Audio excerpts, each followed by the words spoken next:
Euclid's second proposition says that given a line segment BC, we should be able to construct a line segment from A of equal length. Okay, and we should be able to prove it as well. So let's do it step by step. The first thing we do is we connect A and B, and on this we construct an equilateral triangle. And in the previous proposition we have already seen how to construct a equilateral triangle on a segment. So we create a circle with center as B and radius as AB.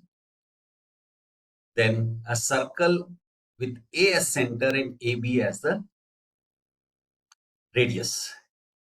And we take one of the intersection. And if we connect all these AD and BB, we get an equilateral triangle.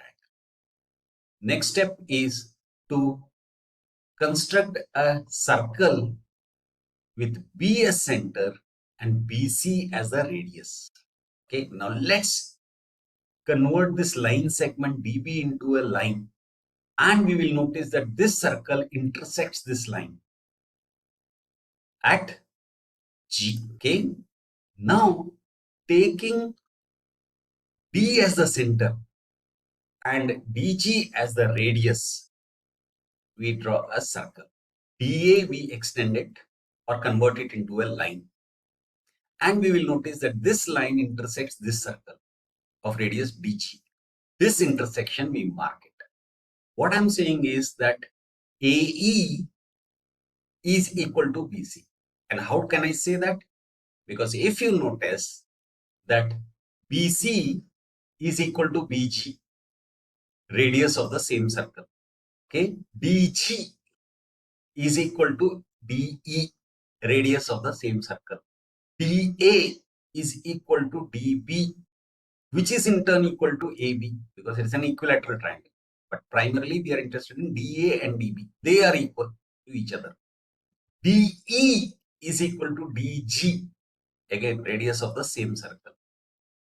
So DA is equal to DB, DE is equal to DG, which means if we subtract DB from DG, we get BG.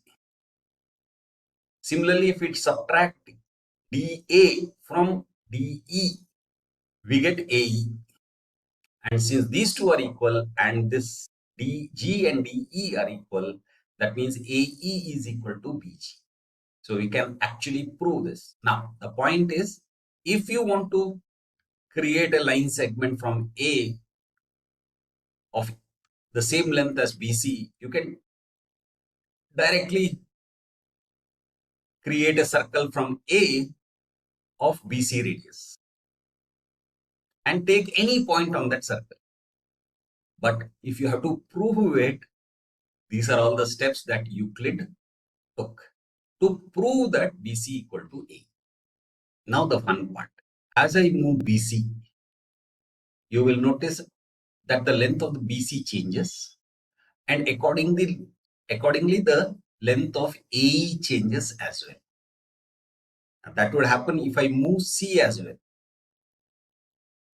So as I change the length of BC, the length of AE changes as well. That is Euclid's proposition 2. In the description of this video, you will find a link to a book which covers all the 48 propositions of the first book of Euclid's Elements. That's it. Bye.